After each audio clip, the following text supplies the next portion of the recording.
우선 제가 처음에 들어가는 입구에 저런 말을 써봤습니다. 위인 영웅 어떤 사람들인가?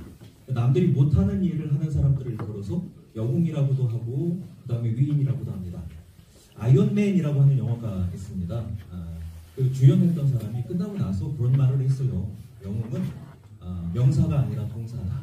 그러니까 자기가 그걸 행동으로 옮길 수 있어야 그게 영웅이지 머릿속에 담고만 있으면 영웅이 아니다. 그런 말을 했거든요. 그렇게 생각을 하고 나니까 조선시대에도 그런 영웅이 있는 것 같은 거예요. 조선시대는 신분제 사회입니다. 양반이면 국위 영화 누리는 게 과거 국제만 하면 어렵지 않던 때였거든요. 가난하게 살다 가신 분들이 있습니다. 우리가 청백리라고 부르는 분들인데 생각을 해보면 이런 분들도 남들이 하지 못하는 일을 하신 분들이 아닐까 생각이 들었고요. 이런 분들도 위인이라고 불러드려도 충분하다라는 생각을 글을 정리하면서 하게 됐습니다. 그러면은 먼저 청백리가 어떤 사람인가부터 설명을 드리도록 하겠습니다. 많이 들어보셨겠지만 청백리는 말 그대로 청렴 결백한 관리라고 하는 말의 준말인데 그 말이 처음부터 생긴 건 아닙니다. 청렴 결백한 관리라는 말의 기원은 한나라 때 생겼습니다. 한나라 때 다른 사람의 돈을 빼앗지 않고 부를 축적하지 않는 관리들, 그러면서 일을 열심히 하는 관리들을 염리 혹은 염근리 그렇게 불렀고요. 그 다음에 시간이 지나면서 청백리라고 하는 말들이 만들어져서 어떤 때는 살아있는 때는 염근리라고 부르고 죽은 다음에는 청백리라고 부르고 그렇게 이제 나뉘어 불리기도 하다가 나중에는 살아있는 분들에게도 청백리라는 호칭을 드리기도 했었습니다. 그리고 그 청백리로 선발된 사람들에 대한 기록은 한서에 나옵니다. 한서에 염리라고 불리는 관리들은 백성의 표상이 되니까 등급에 따라서 그 사람들한테 상을 줘라라고 하는 기록이 한서에 이렇게 기록이 되어 있습니다. 그리고 이제 중국 역사 속에 수도 없이 많은 청백리들이 또 소개되어 있습니다. 우리는 중국 역사 청백리 그러면 머릿속에 딱 요 분이 떠오르죠. 얼굴 시커멓고 여기 반달이 이렇게 있고 저분은 실존 인물일까요? 아니면 가상 인물일까요? 실존 인물입니다. 그런데 송나라 때까지 내려가지도 않더라고요. 그 위에 관리들을 봤더니 후한 때 양진이라는 사람은 저런 말씀을 남겼대요. 내가 자손들한테 남겨줄 건 없고 오로지 청백리의 관리라고 하는 명예만 주겠다라는 말씀을 남겼답니다. 그 다음에 후한 때 공군이라는 사람은 가기만 하면 부자가 되는 동네에 관리로 갔대요. 근데 가서 한 푼도 못 챙기고 왔대요. 그래서 주변에 있는 친구들이 저렇게 비꼬았답니다. 기름덩어리 속에 놔뒀는데 지 몸 하나도 윤택하게 못 만들고 왔다. 그러니까 저분도 축제하지 않으신 분이죠. 그 다음에 세 번째 나오는 서진대 등유라는 분은 태수가 돼서 선정을 폈는데요. 임기가 끝나서 오려고 했더니 사람들이 길을 막아서 길을 떠나지 못했대요. 그래서 결국은 밤이되기를 기다렸다가 밤에야 겨우 서울로 돌아올 수 있었다고 합니다. 저런 분들이 중국에서 청백리로 남은 분들입니다. 우리나라는요, 제가 기록을 찾아봤더니 고려시대에 보입니다. 고려 인종 때 황충은 저기 메뚜기입니다. 메뚜기 때가 왜 저 미국에 이렇게 한번 쭉 가고 나면 아무것도 남지 않잖아요. 근데 고려시대, 삼국시대에도 황충의 피해가 있었대요. 황충이 한번 풀고 가니까 임금이 이거는 내가 정치를 잘 못하는 것에 대한 하늘의 경계다. 그러면서 저런 명을 내리셨답니다. 청백리로서 공모에 충실하고 그 다음에 저리가 남다른 사람들에게 상을 줘라라고 하는 명을 내리셨대요. 그리고 전고대방이라고 하는 조선시대 책을 보면은 조선시대에 선발된 청백리들의 수가 기록이 되어 있습니다. 저기 보시면은 태종 때 8명, 세종 때 15명, 성종 때 12명, 그리고 중종 때 35명, 명종 때 45명, 선조 때 27명, 그 다음에 숙종 때 22명에서 조선시대 500년을 통틀어서 청백리로 선발이 된 분은 218명밖에 되지 않습니다. 어느 시대가 제일 많아 보이세요? 그렇죠. 명종 때, 중종 때, 숙종 때 이때가 많죠. 이때는 중종 때하고 명종 때는 반정이 일어나서 세상에 올라오고 그 다음에 인법정의 난이 막 일어나고 그러면서 농민들을 뜯어가는 탐관오리들이 활동하던 시기입니다. 그러니까 당연히 청백리한테 상을 줘야 됐고요. 숙종 때는 숙종이 그 전에 죄 짓고 아직 벗지 못한 사람들을 모두 다 벗겨주던 때였습니다. 그래서 우리 동학사 승모전에 가면은 사육신이 모셔져 계시는데 그것도 그분들도 추중된 때가 죄를 벗으신 때가 숙종 때입니다. 그럼 숙종은 왜 그렇게 옛날에 죄를 지으신 분들 그 누명을 벗지 못하신 분들을 추중해드리고 그 원통합을 없애게 하려고 노력하셨을까요?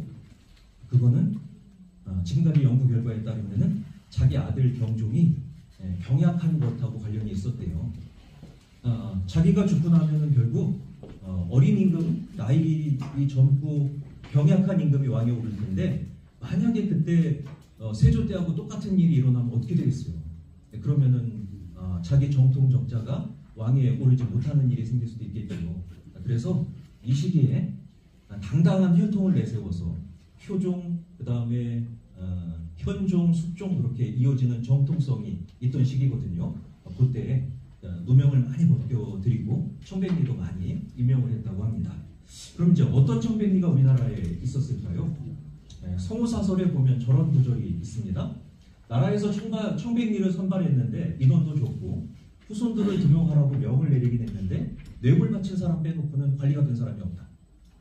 그리고 마을에 고관을 지낸 청백리가 한 분이 있는데 본인도 가난하고 자손들도 가난해서 결국은 집안이 뿔뿔이 흩어져 버리고 말았다. 자손들도 선대의 명을 이어받아서 옳은 일만 하게 되니 옳지 않은 일을 안 하게 되니 가족이 모두 굶어 죽게 생겼다 라고 청백리는 이렇게 설명을 하고 있습니다. 탐관오리에 대해서는 어떻게 설명을 했냐면은 탐관오리를 다스리는 법이 엄중하여 그 자손의 벼슬길을 막았지만은 한갓 법뿐이라서 시험 삼아 관원을 살펴보더라도 저택이 화려하고 노비마저 살찌고 윤택하지 않은 자가 없건만 한 사람도 법에 걸려 죽은 자가 없다.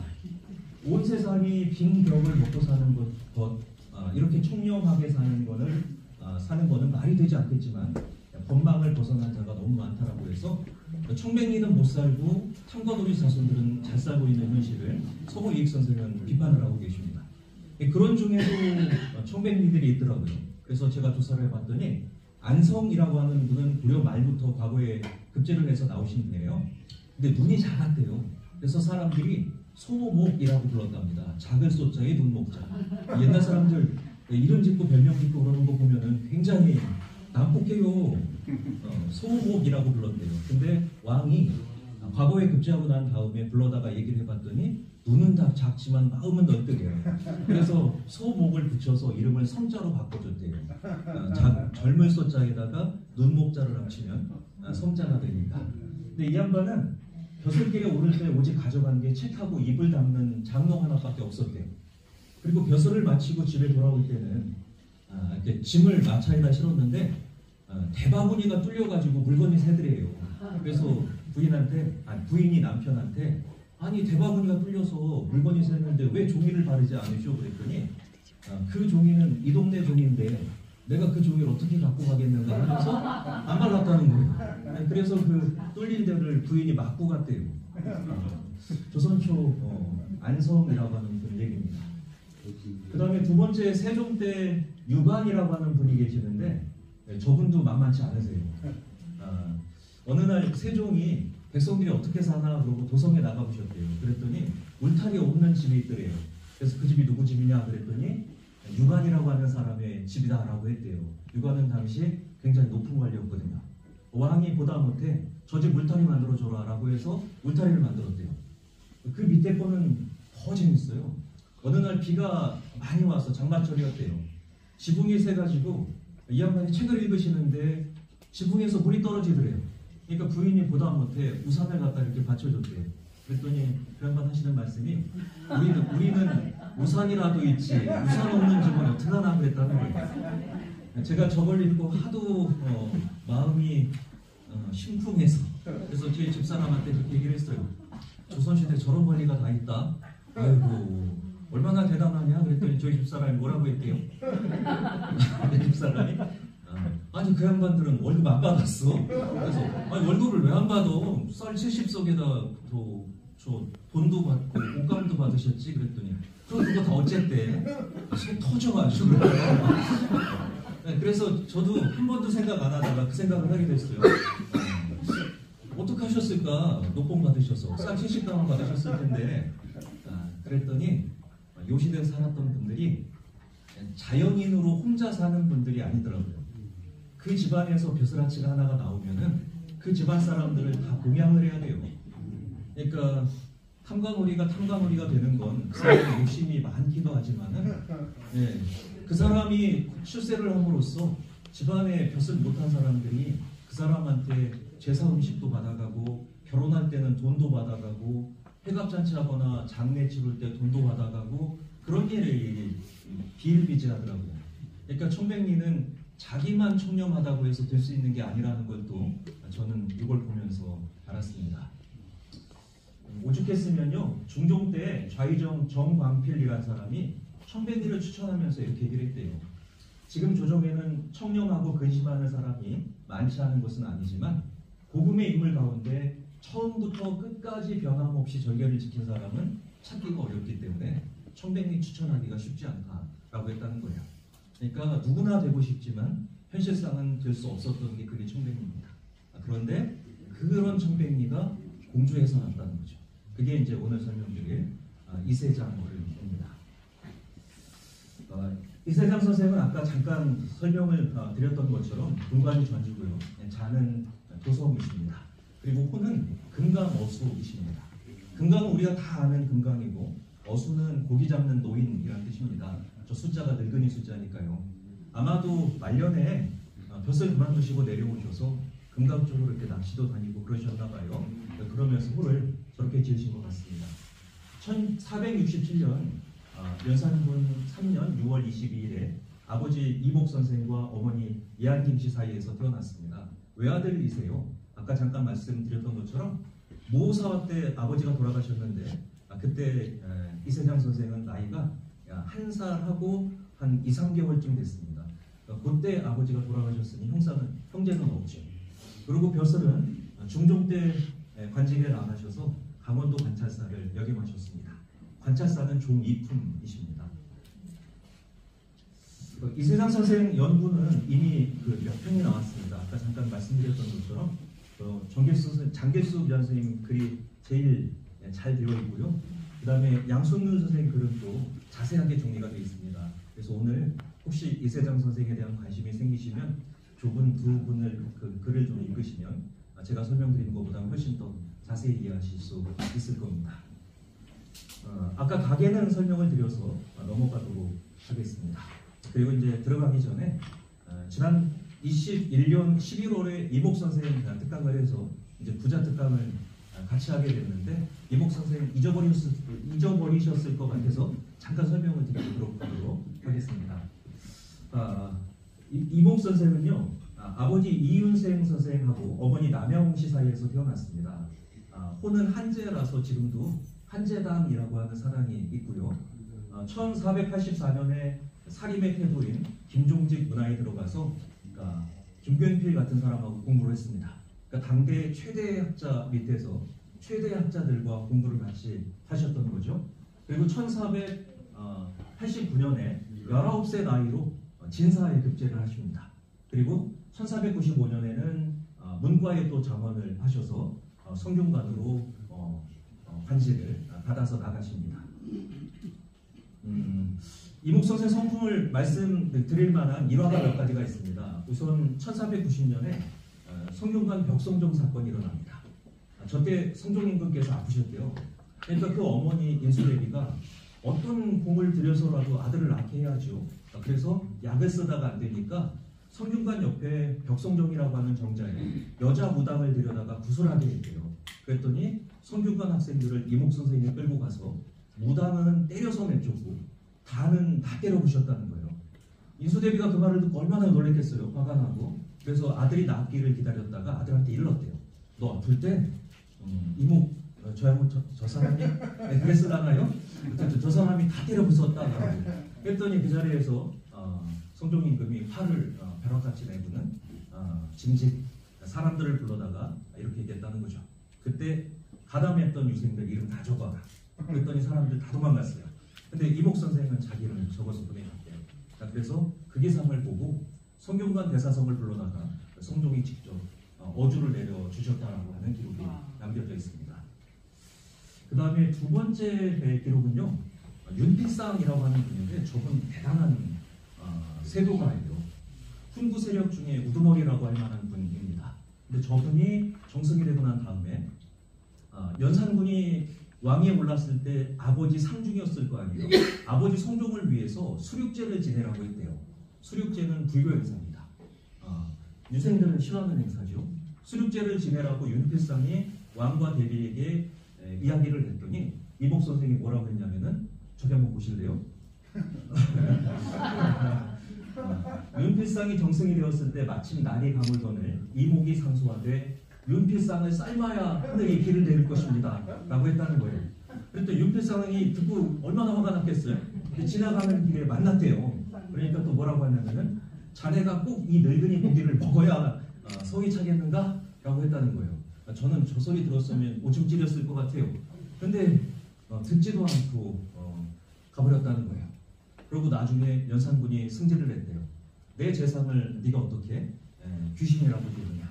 그랬더니 이 양반 하시는 말씀이 재상인데 뒤에서 왕도 움직이니 숨어서 안 보이는 거 아니에요? 눈에 보이지 않는 귀신이니 제가 그래서 귀신이라고 욕을 했던 겁니다 라고 말씀을 하셨던 거예요. 그래서 결국 저것 때문에 미움을 받으셔서 공주로 귀향을 오십니다. 아마도 어디로 갔는지는 모르지만 공주로 귀향을 오면은 가는 데가 몇 군데가 있습니다. 일단 역으로 가는 경우가 많습니다. 일신역으로 가거나 경천역으로 갑니다. 근데 그런 기록이 없는 걸 보면 아마 처가 쪽으로 오시지 않았을까라는 생각이 들기도 합니다. 요 글은 제가 김동인 선생 글에서 찾았어요. 1954년에 김동인 선생이 이 글을 보고 또 쓰셨더라고요. 그 다음에 이제 올모든 성품과 깊이는 한번 그렇게 말씀을 드렸는데 1496년 영안남도 병마 형사가 돼서 파견이 되셨고요. 1497년에는 포당이라고 해서 공부 잘하는 학자들을 뽑아서 연구년 보내주는 제도가 있거든요. 거기에 또 선발이 되셔서 공부를 했습니다. 그렇지만은 그 다음에 성종실록 편찬하는 과정에서 사초 문제가 여기에 발생하면서 조의 제문이라고 들어보셨죠? 그것 때문에 모호사화가 일어나면서 결국은 목숨을 잃게 되십니다. 그리고 이제 그냥 그렇게만 끝났어도 슬픈데 그 다음번에 갑자사화가 일어났을 때는 부관 참시당하세요. 무덤을 파헤쳐서 시신의 목을 치는 형벌을 받으셨고요. 그 다음에 연산군이 뭐라고 또 가혹하게 명을 내리냐면 이목의 집이 있었던 데를 다 헐어서 평지로 만들어버려라 라고 명을 내립니다. 그렇게 이제 죄를 입으셔서 만약에 그 죄가 계속 갔다면 그 아드님은 과거도 보지 못하셨을 거예요. 근데 몇 년 안 있다가 중종반정이 일어나서 세상에 바뀌면서 결국은 이제 신원이 복구가 되십니다. 그래서 여기 보이는 것처럼 1506년에는 죄를 벗고 복관이 됐고요. 그 다음 1507년에는 아버지의 가산을 돌려받았고요. 그 다음에 1519년에는 조정에 직접 편지를 써서 자기 아버지의 추증을 요구하는 글을 올립니다.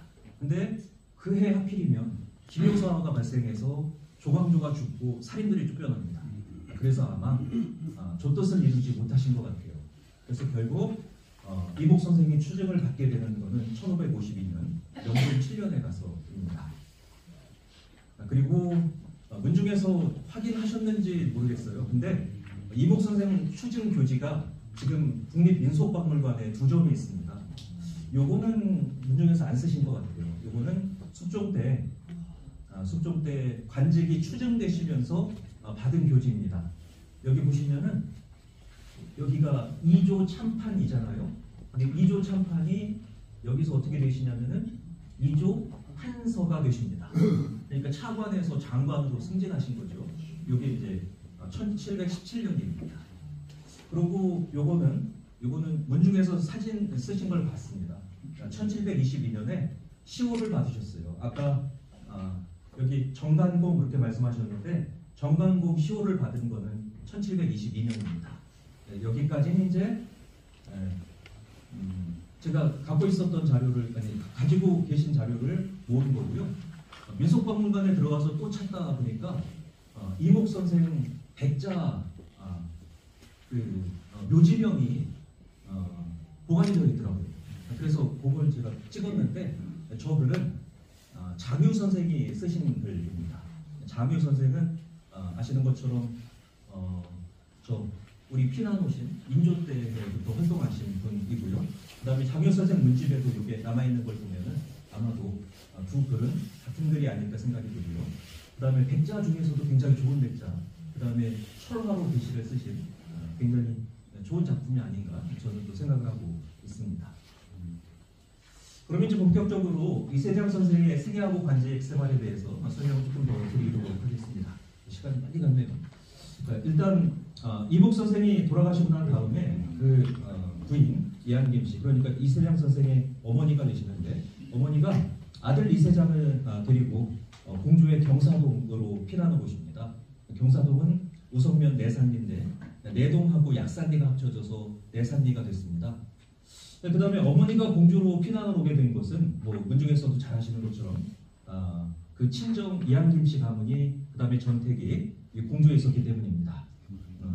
실제로 일제강점기 기록을 보면은 1914년 1914년에 우정면, 내동, 남계리, 약산리 이런 동네, 경사동 이런 동네들이 합쳐서 내산리가 됐다 그렇게 나와 있는데 아마도 경사동이라고 하는 좀 한자가 다르기는 하지만 저게 옛날부터 전해져 내려오는 경사동이 아닐까 생각이 듭니다. 그 다음에 이제 공주에 들어온 이한김 씨인데요. 요거는 이제 학자들마다 조금씩 다르게 써둔 걸 봤는데 제가 분석을 해본 바로는 저게 맞을 것 같아요. 이한김 씨가 공주 경사동으로 들어온 시기는 당진 남무진의 김숙량이라고 하는 분께인 것 같습니다. 저분이 결혼을 2번 하셨는데 상처하고 나서 2번째 결혼하신 그 부인이 공주 이씨 이근의 딸입니다. 공주 이씨 계시는데 저렇게 어쨌든 연결이 돼서 공주로 오시게 됩니다. 그리고 여기 김신이라고 하는 요분이 굉장히 중요하신 분입니다. 이분이 수손하고 미손이라고 하는 아들을 두셨는데 그 중에 수손이 이세장 선생의 외할아버지가 됩니다. 이분은 나중에 형주천판도 지냈습니다. 이 동네 그 내산리 동네에 정승골이라고 하는 그 동네 지명이 있어요. 실제로 거기서 정승이 났을 텐데 그 정승이 어떤 정승인지 저는 잘 모르겠습니다. 이분을 말씀하시는 건지 아니면은 이복 선생하고 이세장 선생을 다 정승으로 보신 건지는 정확히는 잘 모르겠습니다. 그 다음에 이제 이세장 선생의 성장과 관직 진출이라고 되어 있는데 시간상 이 부분은 좀 빨리 가야 될 것 같습니다. 공주 외가에서 자라면서 아마도 외삼촌과 큰아버지 보살핌을 받은 것 같고요. 두 분 다 유명한 학자셨습니다. 그래서 20살에 진사시에 급제를 하고요. 흥미로운 거는 20살에 진사시를 급제했는데 대과에 나가시는 건 38살 때입니다.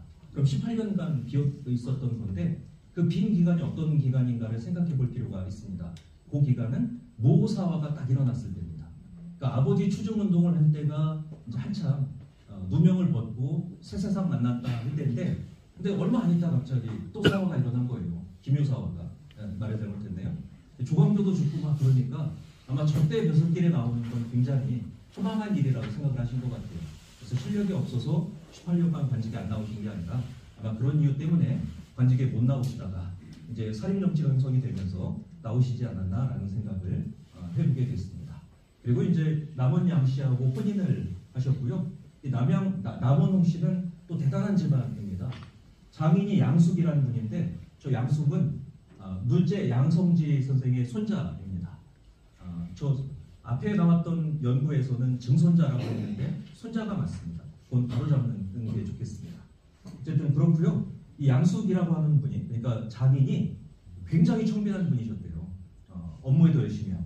그래서 저는 이세장 선생은 태어날 때부터 청렴할 수밖에 없었다. 유전자가 여기저기에서 청렴을 외치는 유전자였기 때문에 그렇게 사실 수밖에 없었겠다라는 생각을 하게 됐습니다. 엉망이네요. 장인어른한테 유전자를 받았을 리가 없는데. 그 다음에 이세장 선생의 생애인데 6살입니다. 38살의 장원급제를 해서 거의 뭐 부침이 없으세요. 조선시대 관리들의 목숨은 정말 하루살이 목숨이에요. 어느 날 영의정이 됐다가 말 한마디 잘못하면 귀양 가고 거기다 말 한마디 또 잘못하면은 목 잘리고 그러던 때인데 그 시대에 살았던 분 치고는 활로가 비교적 평안했다라고 말씀을 드려도 큰 문제가 없을 것 같습니다. 재미난 거는 이 부분입니다. 1554년 58살이 되던 해 어머니를 봉양한다는 이유로 걸군을 합니다. 걸군이라는 게 재밌는 제도예요. 중앙관리가 자기 부모님이 늙어서 부모님을 봉양하려고 일부러 관직을 낮춰서 가더라도 조정에 부탁을 해서 지방관리로 가는 걸 걸군이라고 부릅니다. 이분은 걸군을 해서 황주 목사로 나가셨어요. 황해도 황주. 근데 그때 명종 임금이 이런 말씀하셨대요. 황주 목사 이세장이 대사 아닌, 그러니까 절을 하고 부임지로 가겠다고 인사를 하니까 상이 임금께서 임견하시고 일렀다. 그대는 오랫동안 시종으로, 그러니까 내 근처에서 나를 오랫동안 모셨으니 어찌 나의 뜻을 잘 모르겠느냐. 인생이 궁금하니 가서 각별히 마음을 다해라 라고 하셨다는 거예요. 원래의 성품도 청빈하셨지만 왕의 특별한 명령도 있으셨기 때문에 나가서 그렇게 다른 생각 같은 것들은 안 하실 것 같아요. 그리고 이제 그 이후에 1555년에 을묘외변이 일어났을 때 조정으로 복귀하셨고요. 그 다음에 1556년에는 60살에 양주 목사가 돼서 나가십니다. 그리고 1557년 61세에 부인상을 당해서 집으로 돌아오셨고요. 그 다음에 다시 12월에는 대호군이라고 하는 중앙에 5위라고 하는 게 중앙군 최고 기구이거든요. 그 기구의 최고 장을 맡으십니다.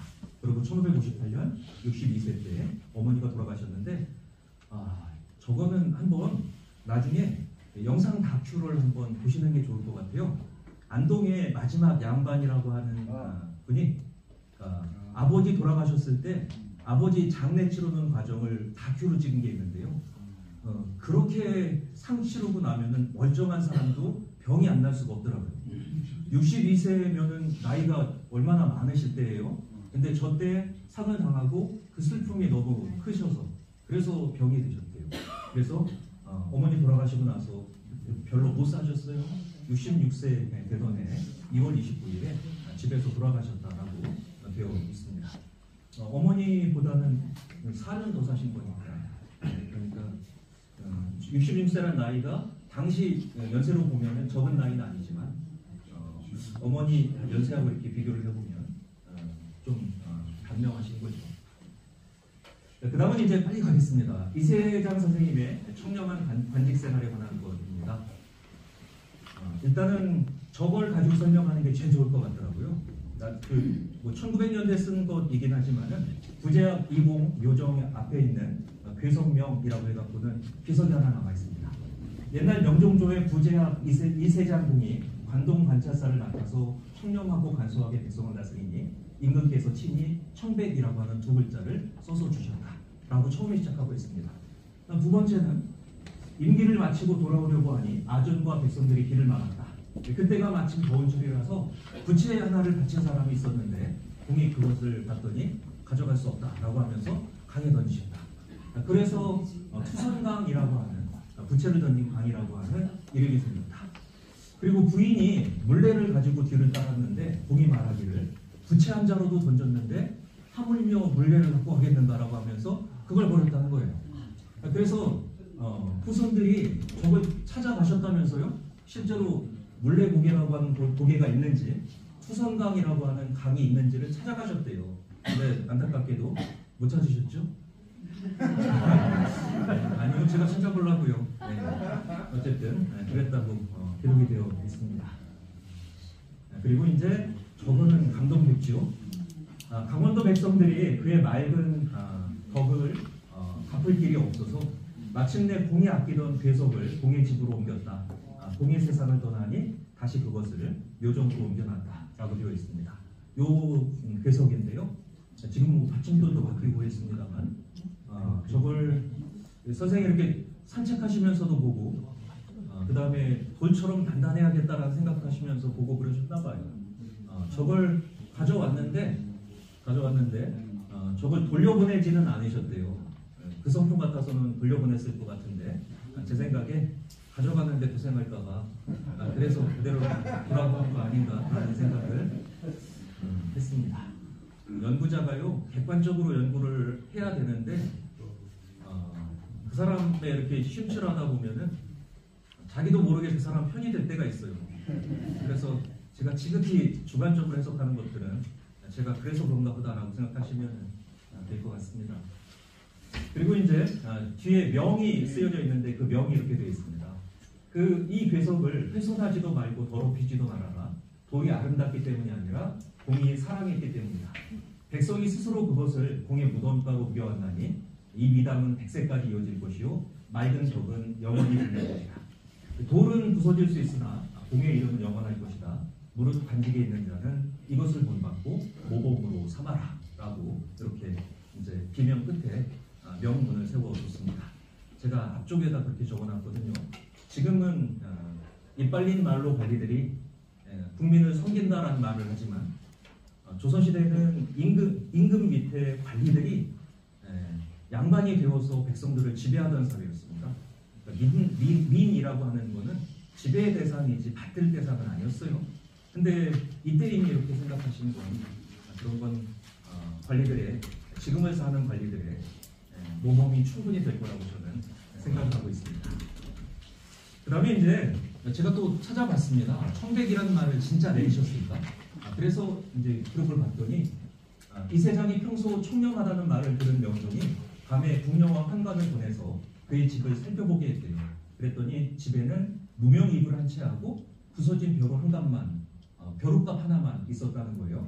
안채에 들어가 봤더니 안채 역시 물건이 하나 없이 비어져 있고요. 부인의 무명치마는 오래되어서 다 해져 있었다라고 되어 있습니다. 그 얘기를 듣고는 이제 청백이라고 하는 글자를 써주셨다고 봅니다. 이것도 저희 집사람 보여줬더니 당신은 그렇게 살지 마. 말을 해서 저는 집사람 때문에 청백하게 못 살 것 같아요. 그 다음에 이제 명종실록에도 명종 12년 12월 21일 기사에 졸기는 없는데 저렇게 쓰여져 있습니다. 이세장은 이목의 아들이다. 평소 이렇게 그 소박한 거죠. 소박한 것을 지키고 세상을 살아서 바깥 물건 같은 것들이나 아니면 바깥 사람들하고는 거슬리지 않았다. 그러니까 집이 몹시 궁색해서 조석거리가 없었지만은 생산의 뜻이 없었다라고 해서 가진 것도 없으셨고 재물을 늘리려고도 안 하셨다라고 이제 실록에 기록을 해뒀습니다. 그리고 이제 청음 김상환 선생이 요표를 썼는데 그 끝에 또 이제 이런 게 있습니다. 관찰용이 도승기가 되어서는 임금께서 법가를 갖추고 바깥으로 나갈 때 옆에서 쉬하는 신하들이 옷을 다 잘 차려입었는데 공은 검소해서 겨우 색이 바랜 사의라고 하는 것은 관복입니다. 사목 반대 이렇게 떠오르시죠? 얇은 사이 한 벌만이 있어서 춥거나 덥거나 오로지 그것만 입었는데 동료들이 그걸 가지고 감히 뭐라고 하지 못했다라고 하는 기록도 남겨져 있습니다. 그리고 이제 여기도서의 공주 인물 청백리라고 하는 조항에 앞부분에 이렇게 나와 계십니다. 이세장은 효성이 지극하고 일생 동안 청명결백하여 집에는 4벽밖에 없었고 자리는 집자리를 깔고 살았다. 명종조의 청백리로 뽑혔고 죽은 후에는 명종이 예관과 제수를 보내서 조제를 하고 호를 더했고 제수를 내려줬다라고 기록이 또 되어 있습니다. 그리고 기년편고라고 하는 자료에도 저런 글자들이 있어요. 3번의 경차관을 역임하고 5번이나 오사가 됐지만은 모두 그 직을 잘 보행했다. 퇴계 이황 선생과 함께 청백리로 못합니다. 청백리로 선출이 되었다. 말이 적고 욕심이 죄송해요. 제가 있었으며라고 쓰고 싶었나 봐요. 없었으며 회성스러웠다. 일생이 청렴결백하여 4벽밖에 없는 집에서 살고 책을 보았다라고 기록이 되어 있습니다. 거의 마지막 왔는데요. 육구연이라고 하는 분이 중국 분인데 저분이 상산록이라고 하는 책에서요. 청렴한 관리를 등급으로 나누셨대요. 3등급으로.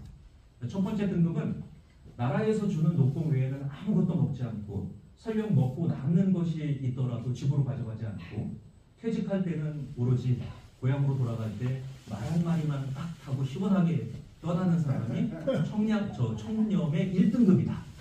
그 다음에 2등급은 공급 외에 합법적인 거는 먹고 합법적이지 않은 것은 먹지 않는 게 그게 2등급이다. 그럼 세 번째는 이미 선례가 있는 것은 그대로 취하고 그러니까 앞에 사람이 해서 먹고 갔으면 그거 정도는 그러고 새로 먹을 거리는 만들지 않는 것이 그게 세 번째 등급이다 라고 했는데 우리 이세장 선생님은 몇 번째 등급이세요? 첫 번째. 그렇죠. 첫 번째 아니면 특등급이세요. 그죠? 그래서 이걸 보면서 육구연도 만약에 조선시대 살았다면 이세장 선생을 첫 번째 청백리로 꼽지 않았을까라는 생각을 했습니다. 저 이거 쓰면서 이제 생각을 해봤습니다. 우리나라의 가장 큰 위기가 뭔가? 사람들이 그렇게 얘기합니다. 인구 절벽은 이거는 재앙이다. 또 어떤 사람들은 경제적인 문제도 이것도 큰 문제다. 또 어떤 사람들은 외교 문제, 특히 북핵 문제가 아주 우리를 위협하고 있다라고 얘기하는데 저는 이걸 쓰면서 우리나라가 맡고 있는 가장 큰 위기는 도덕성의 상실이 아닐까라는 생각을 했습니다. 나라를 다스리는 사람들이, 나라 일을 하는 사람들이 이세장 선생의 발끝만큼만 열심히 그리고 청백하게 공무에 임하면은 그러면은 나라가 지금처럼 어지럽지는 않을 거라는 생각을 하게 됐습니다. 아쉽게도 지금까지 공주시 이달의 역사 인물이 5년간이나 지속되어 왔는데 이걸로 이제 끝을 내게 됐습니다. 그리고 저는 이세장 선생 이 부분을 맡아서 강의하게 된 것을 굉장한 영광으로 생각을 하고 있습니다.